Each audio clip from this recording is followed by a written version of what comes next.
Hello and welcome. I'm so glad that you're joining me today. I am going to be sharing my journey through eating disorders and to recovery, or whatever that looks like. And I understand that for some of you, this may be a triggering experience, so I do not recommend that you watch this if this is something that you're going to find triggering and not of service. So the purpose for us today, my friend Lisa, if there's a button for you to hit that says ask to join, you can go ahead and do that. Hey, Teresa, our purpose in doing this is to bring awareness to those people who are struggling. Our purpose is to help parents to understand what is going on through perhaps their teenagers' minds. The purpose of today is also to, I want Lisa. There we go. I sent you a request, Lisa. The purpose is to help people feel seen and heard. Hey, there you are, my beautiful friend. It's all good. I know, it's all good, right? It's all good. So welcome. I'm just going to turn up my volume so I can hear. I'm going to do a quick introduction and then I'm going to pass it to Lisa for a quick intro, and then we're going to jump in to our content. We want to thank you so much for joining us today. And again, I want to say this may be triggering for some people. We do not encourage you to watch this as if you do not feel ready to hear this. You're not here to glorify eating disorders. We are here to bring awareness to what it's like kind of inside our brains with similar journeys, to help you feel heard and seen and to bring hope. That is our purpose here. We are not here to diagnose. We don't want you to self-diagnose. And so I just want to put that caveat out there right now. My name is Allie Payne. I'm a certified life coach, certified relationship systems coach. I have been helping families and corporate culture detoxify and connect for over 14 years. And I was in personal development for 10 years before that. And I've also been through years of therapy and counseling and trauma healing and all that. So that's a little bit of how I got here. And we'll tell a little bit of how Lisa and I met through that. But go ahead, Lisa, why don't you introduce yourself? Sure. My name is Lisa Roberts. I'm just trying to think of the history. I worked for a software company at the time. I sort of, burned out due to the stress and due to the fact that I wasn't supporting myself around my eating disorder. So I left that stressful situation, and then I went into personal development and coaching, because that is actually, when I'm talking and connecting, that's very healing for me. So I kind of went into that. And then Allie and I obviously met doing, some coaching and personal development. And then I was continuing with that and it was going well, but then I sort of got sucked back into the world of selling software, which sort of took my soul a little bit more. And now I'm at a bit of a crossroads, and why I'm very excited to talk to everybody today back into personal development. Yeah, so Lisa and I are actually both certified life coaches, as I said in the post before. And the irony is that we met back when Lisa said, like, she was first working in software sales. It took us a while to dial this back. We both lived in Calgary at the time, and we were sitting across the table at each other with a client, like, around software. It was so weird. And then we ran into each other again in personal development.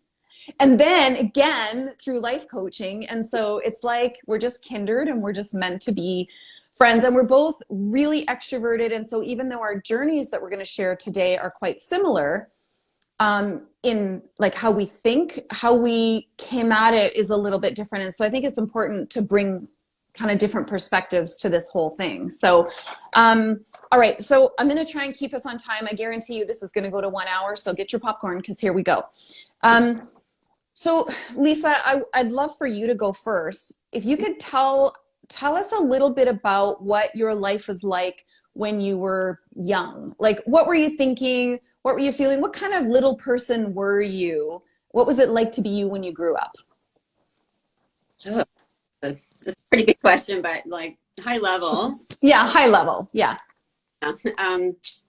I wasn't, I was perfectionist, driven, type A, typical, gymnast, obsessive compulsive, straight A student, striving for perfection, driver. And externally, I projected this, image that everything was okay. It's like, this is me. I'm okay. I've got it all together. I got my shit together. I'm this straight A student. But inside, it was a very different story. And I think this is the same for a lot of people because we put Mhm. we're thinking and feeling this different, completely different. So that's how I grew up. And I was completely, as a result, just disconnected from pretty much everyone.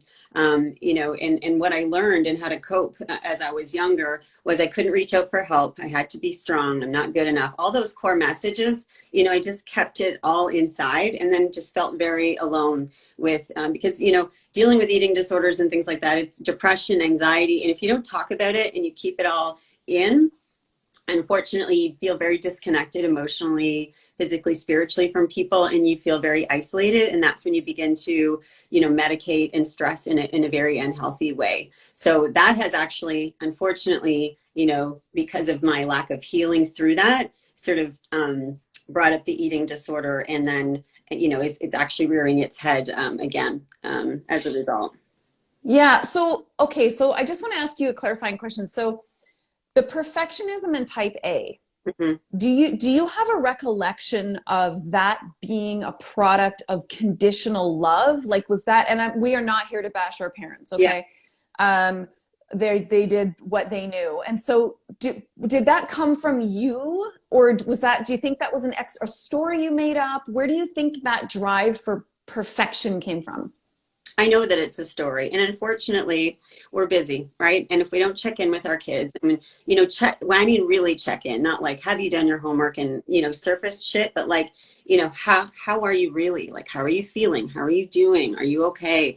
I didn't feel like I could actually be vulnerable enough to say I'm struggling, I'm anxious, I'm not sleeping, I'm depressed, I'm, all of Uh, kept it very, internal. So if I would have asked my parents back then, they would have helped me. But my story was I have to be strong. I have to keep going. I cannot show weakness. I have to show my mom and dad that I'm the best. I'm not good. So I just started to develop this internal story, which just manifests itself, moving forward. So it's interesting that you say that because I went to therapy when I did go to an eating disorder clinic with my family, and they were shocked because I'm like, you were conditional and I'm good enough, and all these, and they were just completely shocked because wow. I didn't talk. Like it was, they thought one thing, I thought another, but we didn't really talk, like talk, Yeah, about, like meaningful you know? talk. And I think so I love that you have that you shared that perspective, because I think this is where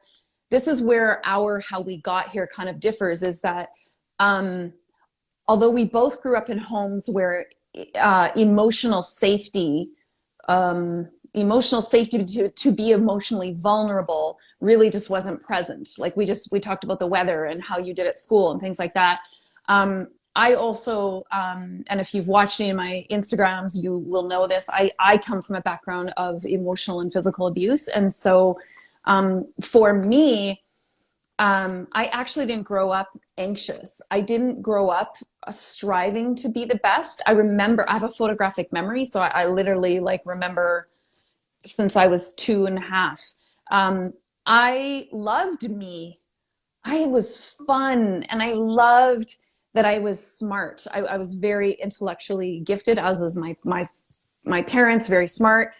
I was supposed to skip grades, and I didn't. And I loved who I was. I actually did not grow up perfectionism. I keep forgetting to turn my screen thing off. Um, and it was only when I started to experience that it didn't matter, like I was about 5 or 6, that there was no positive reinforcement. Mm-hmm. I was like, look at what I did. And Mm-hmm. there would be nothing. There was only picking out the critical. There was only more very, very negative messages, like being called names, being called fat, being called a fat pig, being called like all the time, and worse. I'm not going to get into that. But for me, it came from those messages being so negative, and I was like, the driving and perfectionism for me came from, well, I must have to work harder to get positive reinforcement then. Like if I do better, then they'll love me. Yeah. And if I do, if I work or if I'm thinner, or if I'm this or something, and that actually led to perfection. I did not, I was not anxious until I was probably about 8 or 9. Mm. I didn't. I liked who I was. And Yeah. so for me, that's kind of the messed up part of it is, again, my parents aren't evil and they were doing the best they could. I was a very athletic, very extroverted, and I also was very different from my family. They were introverts, Mm-hmm. very appropriate, and I was like messy, chaos, extrovert. I pushed all of their buttons. And quite frankly, for them, which they told me often, I was embarrassing to them. I was just, and so I think that's also where you and I get each other. Like we're just loud and chaotic and we're messy and Yeah. that's who we are, you know? Yeah. Okay. So let's jump ahead then. So when for you did an eating disorder show up? Now we've already talked about it started with anxiety. It started with coping to be perfect. And knowing that in lots of ways we weren't. Yeah. And then shoving that down. So we're already down the path at that point. When did eating disorders show up with you? And like, how did you know? Do you remember what was going on for you? Kind of paint us a picture there.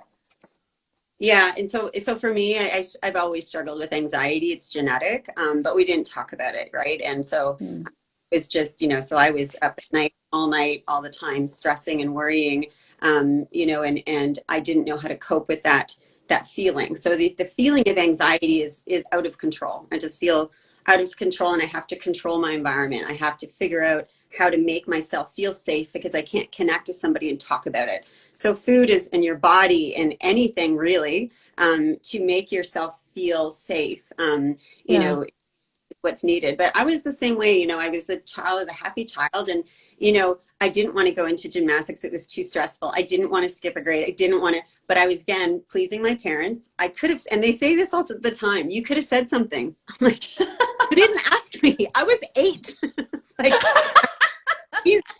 how to have, how to know these things. So I think I know when it really kicked in. So the eating disorder I will have for, this is how I cope. It's a learned mechanism. It does not go away. Mm-hmm. Mm-hmm. When stressful situations, how you cope comes up. So the first time it came up for me is when I left home. And my mom, was a caregiver. She was an amazing woman. She didn't connect with me emotionally because she didn't have that, but she looked after me. And then 17, went off to university to live by myself. I didn't know how to cook. I didn't know how to clean. I didn't know how to cope with stress. I didn't know anything because I kept it all in and asked for help. When I went to university, the same thing, somebody called me fat or somebody said something, and then my immediate reaction is, this is how I can control, and this is how I can make myself feel better and project this image, but inside, feeling just the same, disconnected, lost, struggling, all of those, empty, all of those things. And did you know what you were doing? Like when you went away to university and this eating disorder showed up, whether for you it was starving, right? Was not eating. Mm-hmm. Did you know what you were doing? No, you're not, it's a consciousness thing, right? It's very, because your habits are just, they come out, right? And you just, like, I'm sure you all are aware, right? You're doing something and you're like, why am I doing that? It's not healthy for me. These are subconscious, impulsive decisions that are embedded in you, based upon your previous experience since you were a little child. So they're very, very difficult to change. So no, I did not. You don't really realize it until you reach a breaking point where all of a sudden you're losing weight, and then you're like, oh crap. So you'll see people that are really skinny, and people say this to me all the time, and I just hate it. My mom actually, God bless her, because I reached out for help and say, I'm struggling right now. And she's like, you're really thin. You really need to put on some weight, eat a sandwich. And that is that, like, if I don't have said eat a sandwich or have a banana or like just eat. And when you are struggling and you are trying to get better, it's like an internal way of dealing with things, and it's almost virtually impossible to just go and do that. And so because it's a mental thing, right? So it's really about so to answer your question, that I didn't, and then I sort of, when I was at that software company, I just was stressed out. I kept losing weight. I didn't see it, and then I burned myself out. And that's really what happens. Talk about with, it's because it's very similar to addicts and low bottoming, and it's very similar because it's an addiction. It is an addiction. Yeah. So it's interesting. This is where I love our different stories, because we came at it very differently. Because for me, it was about coping for sure, and anxiety, but for me, it was an extension of self-hatred. Because the negativity that I was hearing every single day, and not being like, wondering what it was going to take to feel loved, to get any positive attention. I used to use my babysitting money at 12 years old to ride my bike to the mall to buy diet pills. So I started much younger. I started at 12, and I was a stick. Like, I hadn't hit puberty yet. I started at 12. And unfortunately, when I did hit puberty, the messages that I'd already been receiving, I felt were true, because I wasn't a stick anymore, and I was putting on weight, and I was building a very athletic body. And so all of the, you're fat, you're ugly, you're a fat pig, all of these things became true for me. And so the not eating became a way that I could honor my own version of self-hatred. Yeah. But ironically, I wavered between eating and binging a lot. And food was my solace.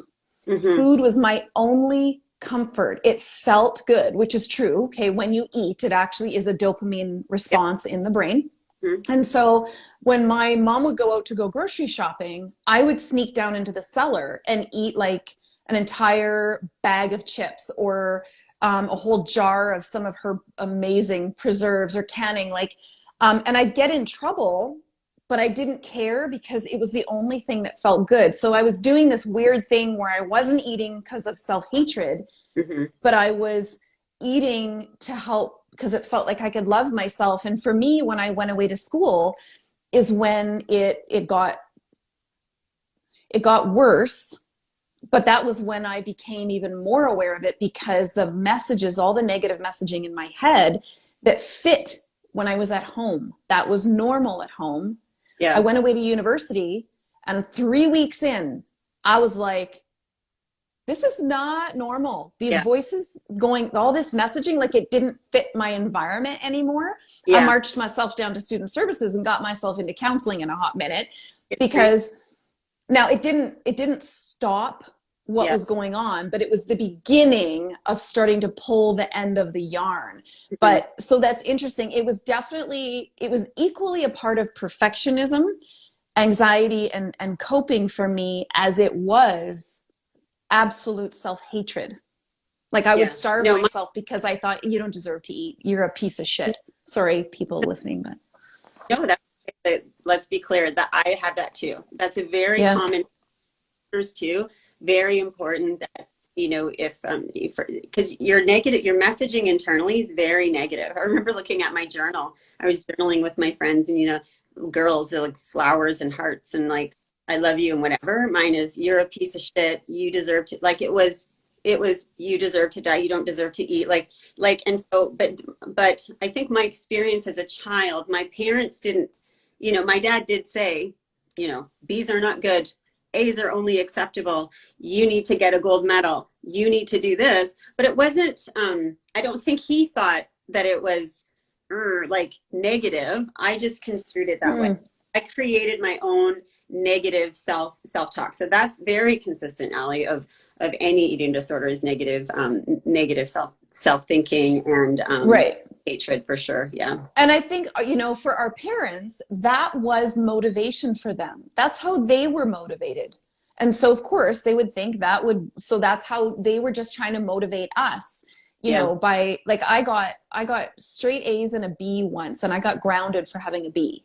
Yeah. But nobody said anything about the A's. Like, there was just literally, it was like I couldn't do anything to get a positive messaging. And so I didn't know, I lost what that felt like, because I really did like who I was until I was about 7-ish. But if you could have, so if I can challenge that, and I think this is the issue, and maybe this will be helpful for parents in speaking with your children, is that they're creating stories, and whether you intended or not, whether Yes. you're shit and da da da da, if you don't check them on how they're feeling and how things land and what's going on with them and emotionally connect, if you're like, you need to get lit, yes, you need to do this and you need to do that, and if they're creating something and you don't check in with that, that story's just created, and then it's going to be the same thing where down the road they'll be like, I'm not good at this, and you're like, but I didn't say that. It's like, well, Yeah. we create our own experiences and stories based upon other people. So if you don't check in with your kids emotionally around how things land and how things are going, and it's all just surface, then there's the danger of them creating stories that you don't intend, right? Yeah. Yeah. And I love that you said that. Thank you. We are not here to bash parents. No. We know, we're both parents. We both have 2 boys. It's hard. It's the friggin' hardest thing ever. And we know that everyone is always doing the best that they can. I really do. I really do sincerely hold that. And as Lisa said, it's just because, and this is normal in our brains, we recreate what is familiar. So it's quite likely that however you were parented is how you are parenting. And that's not a good or bad or right, wrong thing. Or you go the opposite way and you go, or you go the opposite way. Love you unconditionally, no matter what. My husband was like, no, you got to make your bed and you got to do this. And I'm like, wait, okay, you can make your bed, but if you don't make your bed one day, and you don't have to be perfect. So like, and then, so yeah, it is so hard. That it is hard, and that it's, you do your best as you can as a parent. But as Lisa said, this is about knowing that every brain is different. Every brain is having its own experience of the world. This isn't your fault. And we're talking about owning your impact. Like, check in with your child. Hey, listen, what I just said there, how did that land? How are you feeling about yourself? Well, and don't, okay, so this is what we do, and I'm sure you guys will all resonate. How was your day? Good. How is this? Fine. How is your relationships? Great. And if it keeps up here, they're not going to get you in here. You have to come to them, right? Sit with them, be with them, and not pressure, but just connect. And it's a very difficult, like my son comes up and I'll just sit with him and then I'll just get close and just, it's such a weird feeling. It's almost like just that emotional feeling, like how are you really, but you can't attack them with it. You got to spend time with them and hang out with them, and then it just naturally happens organically. But we're so busy doing, did you do your homework, and did you do this, and you didn't eat your cereal, and my son's diabetic, so did you do your sugar, did you do it's all up here, and then we miss this, this emotional, like iceberg thing, right? Emotional stuff. There could be so much going on there that if you're not in tune with yourself and you connect, like the same thing will happen. They'll create stories. It's so important. Yeah, and I love that you said that. This whole thing is about emotional safety, which again, our parents weren't given that luxury, in a lot of ways. Is that creating emotional safety isn't about all the logistic talk with kids. And it is, like I've been talking to so many teenagers in this pandemic and saying, you are not your grades. You are not a number. You're not a letter.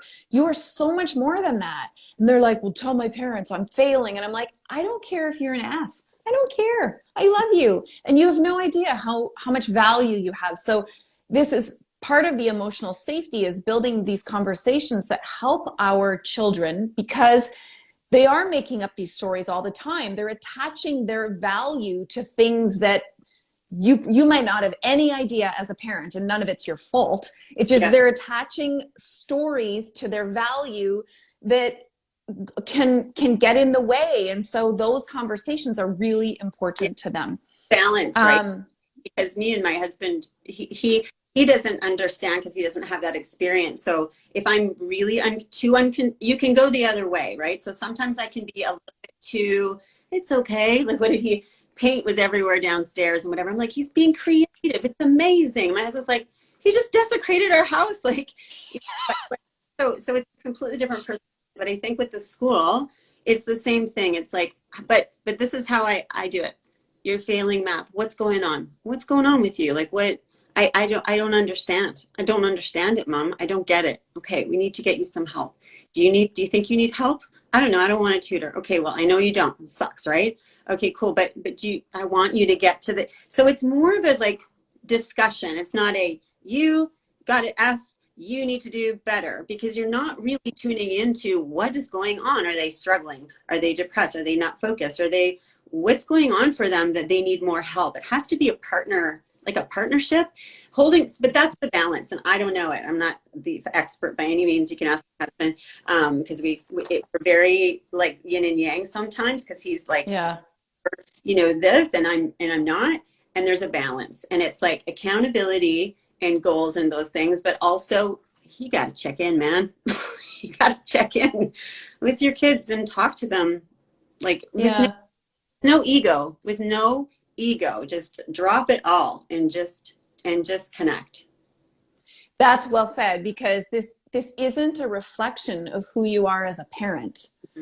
Sure, you can help and you can hinder, and there's lots of, relationships are a collaboration. I'm not saying I'm removing you from, but if you can approach your child and to make it about them and how they're doing, without the lens of, oh my gosh, I have to fix you because otherwise I'm not a good parent. And you have to, and I totally understand, particularly in the education system, there is a huge stigma, because I remember going through this with my son and his anxiety, that there was obviously something wrong with me as a parent. In fact, I was told that because my husband was an Olympian, etc., it was probably us, we were driving him too hard. I'm like, okay, all right then. All right, super. Okay, so let's, I would love for you to share kind of briefly, like, what was the downward spiral to like the low point? What and what was going on? Help us understand what was going on in your mind. I think it's so strange, because you would think that so it's great that you got help. That really resonated with me. You like marched yourself to student services. I think part of it is I couldn't ask for help. So I remember sitting outside my parents' bedroom, and this is a trauma, when you do the trauma work and you come up with your repressed like trauma. One of my traumas is sitting outside of my parents' bedroom, 7 years old, rocking back and forth because I couldn't sleep. And I said, I can't sleep. Like, it's been nights and nights. Like, go away, leave us alone, figure it out. And I remember night after night, just anxious, and it was just the most awful experience. So I think they didn't mean to do it. Again, it's not like they meant to, but my messaging is, if I reach out for help, I will get shut down. Deal with it on your own, right? So unfortunately, Allie, I learned that message. I don't reach out for help. It is so hard for me, because that's weak, and I'm strong. And I'm going to show you that I can conquer anything, and I can do it on my own, and I don't need anybody's help. So that's my messaging. So unfortunately, it came to a head. I had to be walked out of the organization, because my, people that love me look at me and go, she needs some help. And then you get help, and then you realize it. But when you're in it, it's very difficult to see. And people don't understand that enough. So it's great that So you're already like working full time in the workforce. So you're in your 20s or 30s, and now it's at its head. Yeah. And how much did you weigh at your lowest? No, you know what? Let's not answer that. That's a glorification. Let's not do that. So you're already like a professional. You're a professional, and you were walked out of your job and into a treatment program. Yeah. Yes, I was. Yeah. And I think the mistake back then, which was great. And I did therapy and I did all these things. And my parents came in and I told you this morning, right? When I had all this stuff, I'm like, I am good enough and I am all these things. And my parents were like, yeah, you are. Like, like it's the weirdest thing. Because they had no idea, because we never talked. We never talked about it for 20 years or whatever it was. And what I'm learning now is that it's an ongoing thing. So I was very well for a long time. I'm struggling right now with certain things. I have pain and there's certain things I'm struggling with, and I feel it kicking back in. So unfortunately, what we learn when we're young, it doesn't get fixed. It doesn't like, oh, I was there and now I'm done. And now I'm like perfect and better. And, you know, because that's sick thinking too, right? It is.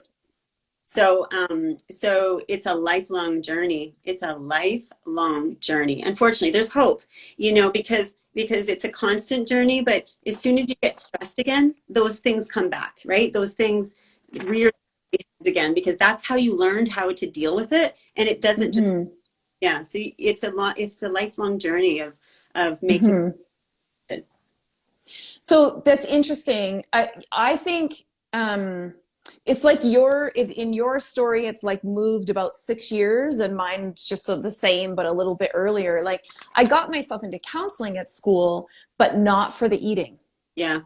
Because that was my deep, dark secret. It was the negative messaging in my head I knew didn't work, but I hadn't connected It's not two. So, right? No. It's like No. what people say, eat a sandwich. Well, just go eat something. It's not that. It is so much deeper. Eating disorders, addiction, drinking. We look externally to make us feel better when we can't make ourselves feel better internally. That's what it's about. So I have lots of friends at work with kids with eating disorders, a lot. It is more common than everybody thinks, right? And so he's asking me, I tell her to eat sandwiches. I bring her food. I'm like, do you talk to her about how she's feeling? And it didn't even register to him. He's like, what do you mean? So unfortunately, and that's not his fault, because again, we're all just trying to do the best with what we have. So eating, food, cigarettes, coffee, it's all externally things that are helping us feel better if we're not connected internally to our feelings, our love, you know, asking for help, all those things. It's all connected. That's and I think not just I'm just sharing. Like my low, I was also so even though I got myself into therapy, like because I knew that the voices were really weird, the eating hadn't even been addressed yet. And I remember I was at a job where I traveled a whole lot, kind of similar to, like, I was really, really busy. And the thing I loved about that job is that I was literally, I was on call 24/7. It was in the medical industry. And so there was some urgency to it, but it became a reason that I could not have time to eat. And so I'd go on these road trips and I would come back and people would be, and on the road trips, I would purposely just not have time. And yet in the hotel, like, you know, we both used to exercise. I remember seeing you running in Calgary, and I would like run the stairs and I wasn't doing it as much to lose weight as much as it was exercise, ironically, was my stress relief. It was how I coped. And just so you understand, if you're watching, in the brain, exercise releases endorphins, and it is a great, like, overarching, exercise is a great stress management tool, except when it's over, like you cross the line to where it's helping you do negative behaviors. So for me, I will never forget sitting, and I actually told this guy who, like, I married. We were best friends. We were friends for 10 years. And I remember sitting and finally saying to him, I need to tell you something. And it probably took me an hour to get it out. And he was the first person I had ever told, because as you said, asking for help or admitting that. Well, you think it's so shameful, right? I remember shameful. Yes. Shameful. My friend said this a long time ago, you're as sick as your secrets. So if you're keeping a lot of eating disorder is very secretive. So I've never been able to let anybody. So for me, I was going to say this before, where you snuck down to the cannery, I ate apples and salad, and that's all that I ate. So because anything fat, made me feel anxious. So I wouldn't let people in because I was embarrassed. I was like, this is wrong. This is weird. I think it's totally like, so I can't share it because people will judge me and then I'm not perfect. So I can't share it. Yeah, keep it in, stuff, right? So that's great that you did that. It's very hard to share with people. Even now, this makes me super anxious to share this because you're putting yourself out there, right? And but it's not shameful. Once you get it out, then you realize a lot of people are struggling with the same thing. Well, and here's the irony. The reason I didn't want to tell people is, yes, it was shameful as far as but I kind of liked that it was my secret. What was actually more shameful for me was the level of self-hatred that I had. I liked that I had this secret tool to deal with the self-hatred. The self-hatred was almost more shameful for me. And so even though I told Jeff, who I then married, my husband, and bless him, like he literally bust a nut trying to get me into a program, trying to get me counseling, trying to get me help. And of course, even back then, the wait list was like 6 months. And wait for it, just wait for it. I wasn't bad enough to get help, which I heard as, see, you fuck up, you can't even get that right. I couldn't even be good enough at an eating disorder. And I know it's funny now, but it was like, just call me next time. It's like, I get, it's funny now, but it was another, for me, growing up with all that traumatic, very negative messaging, it was another way I wasn't good. I couldn't even be good enough at an eating disorder. It was like, anyway, and I never did get into, as you did, went to a specific program. I never did. I tried therapists and counselors, and really they were meh, and they didn't really, help. And actually, so let's talk about that then. Let's talk about, okay, so you're in therapy, you go through that, and that there's no such thing really as recovery, but help us to understand how you got to today and some of the positive coping strategies that you learned because of your journey. So help us do that. I think the most important one is that it's so you do need accountability. Okay. So getting, and really around like eating and making sure you're checking in and not, that keeping somebody's keeping you accountable, so there's the, I don't know how to call it, the non-emotional spiritual stuff. You still need, if you're struggling, then you do need to have somebody that's not monitoring you, but helping you to keep on track. Right. But it's a spiritual, emotional journey. So if I'm not eating today, because that means I'm stressed. Okay, so why am I stressed? How can I cope with that better? What's going on for me right now? Let's talk about it. So it's talking about your emotions, and it's talking about how you're feeling and doing, and really utilizing different coping mechanisms, right? So, cognitive behavioral therapy, meditation, because really it's a mental, so all those thoughts, I'm not good enough, but we're all swimming. So meditation, calming down, grounding, yoga. It's spirituality is critical because really an eating disorder is really around a lack of, you feel deficit spiritually and emotionally. So it's two things, somebody to keep you accountable on that side, but there's a spiritual component and there's an emotional component. So finding a really good therapist, finding somebody, and then also yoga, meditation, those kinds of things. Because when you feel good, then you treat yourself good. If you feel anxious and you don't know how to deal with it and you can't ask for help and cope, that's when you're reaching out and using your negative your behaviors from before. Yeah. So there's a couple things that you said that I want to point on. So for me, my kind of turning it around, starting to coming out of it, this is an irony. Okay. My husband is a 3-time Olympian and silver medalist. And so food was a big deal in our marriage. Mm-hmm. And I used to laugh and I used to call him the food police. for years. I called him the food police because he was the only person that I knew. I wish I had a package here. He was the only person I knew grocery shopping would actually pick up like at the time, okay, think back like 25 years, who would read the ingredients of the food thing. And I'm like, friggin', if I want it, I'm buying it and I'm going to eat it. And of course, when I would eat it, it would be like till the spoon hit the bottom. Like I had no impulse control. So it was all or nothing. Like I would eat until I was sick, or not eat till I was sick. So that For me, I just felt I'd look at the fat content or carb, and I would be like, no, there's carbs and fat. No, no, no, no, no, no. yeah. See, and for me, it wasn't about that math. It was about the emotional. It was all or nothing. So I was either eating salads or I was eating an entire tub of ice cream with a spoon, like, or with a wooden spoon. Like there was nothing in between.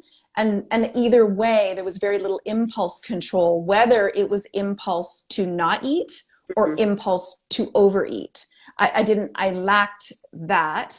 And marrying my husband was actually really beneficial because I had eaten poorly. I mean, I ate very healthy. Thankfully, my mother was a brilliant cook and she cooked amazing food and we were very healthy eaters. But because I didn't eat well and take care of myself, I remember the day sitting at my mother-in-law's table with my husband. We lived with them until when we first got together, so that just for a month while we were looking for a place to live. And I remember the moment where I realized that I was hungry and that hunger wasn't sugar crashing. I was 26. I was 26 years old because I thought sugar crashing was hungry because I never fed myself properly. And so I learned that through him. I learned that when I ate properly, now I still used food, okay? But when I ate a more balanced diet, I could feel hungry because when I would sugar crash, it triggered all my anxiety because I'm sugar crashing, like I'm shaking. So it would trigger my anxiety. I would spiral like this and I would go back into, you're effed up, there's something wrong with you, self-hatred, you're obviously weak, like all those messages. And ironically, a lot of that came from just a sugar crash, that was such a trigger for me. So marrying my husband alone helped me learn a lot about food. And when I started eating better, I slowly started feeling better. I was not at the point where I was dealing with, as you did, the emotional trauma side. I still deal with the trauma side a lot. Last night, the night before.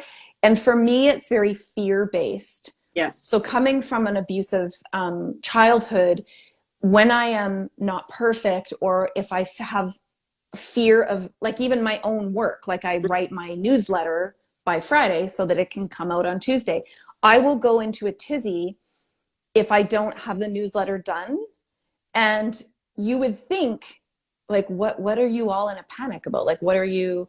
But for me, that trauma comes from, I'm going to get hit, I'm going to get hurt, I'm going to get emotionally because I don't have it done. And I go, and so for me, like exactly like you said, I have since learned, for me, therapy has not helped as much as you said. I learned to use exercise properly when I learned how food could feed me better, which is weird. I learned that part first before I did the rest of the emotional trauma work. Emotional freedom technique, EFT, which is the weirdo nutso tapping thing, that literally saved my life. Saved my life. Again, same with you, like when I'm in yin yoga and I'm breathing and I can connect to myself. And I know you and I talk about this a lot. We talk about our inner child. Right. For me, I call her baby girl. Come here, baby girl. Oh, baby. And I have to constantly imagine myself bringing her in. I can feel her frantic energy and I can feel her running and be like, come here, come here. And I like how it's called reparenting. It's actually a psychological tool, and I reparent myself. And I have to show myself the love and compassion and safety. Because for me, it's kind of either fear or safety. Yeah, you didn't get it. So I'm just going, so if you were a little and you said, Mom, I'm not feeling good. I feel anxious. I need you to hug me. I need you to tell me it's going to be okay or whatever. That didn't happen for you. And again, we're not bashing here because No. again, I was the same way. So when I was anxious, I needed somebody to say, everything's my inner child work is my messaging for me is everything's going to be okay.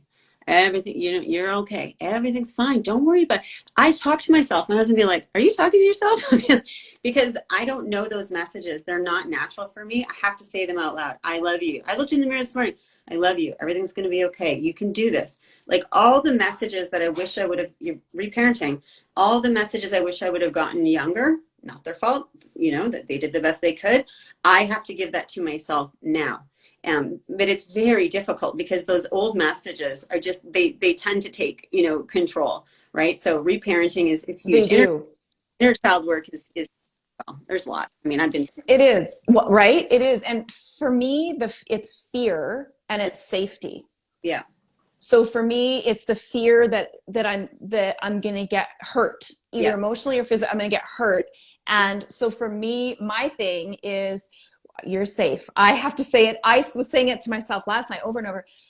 You're safe. And I sometimes say I am safe, and I do tapping like this. And sometimes I'm holding my, come here, baby girl. Oh, come here, baby. And I'm like, you're safe. You're safe. And I have to practice breathing all day. That's also, by the way, a byproduct of anxiety. If you're aware of anxiety, is that anxiety brains breathe very shallow. There's very shallow breathing, and so that's why Lisa and I work on breathing, which is yoga really helps. Again, like you said, meditation skills, and being conscious of Helps you to slow down, right? Because if you're not slow slow, down. they'll just do something. But if you slow down and check in and go, wait, no, I don't, everything's going to be okay. What do you need to deal with? It's weird. You don't connect to this, then you impulsively go and do something else, right? So the breathing helps you to check in as well, to not be driven by the anxiety and impulses, but to be guided by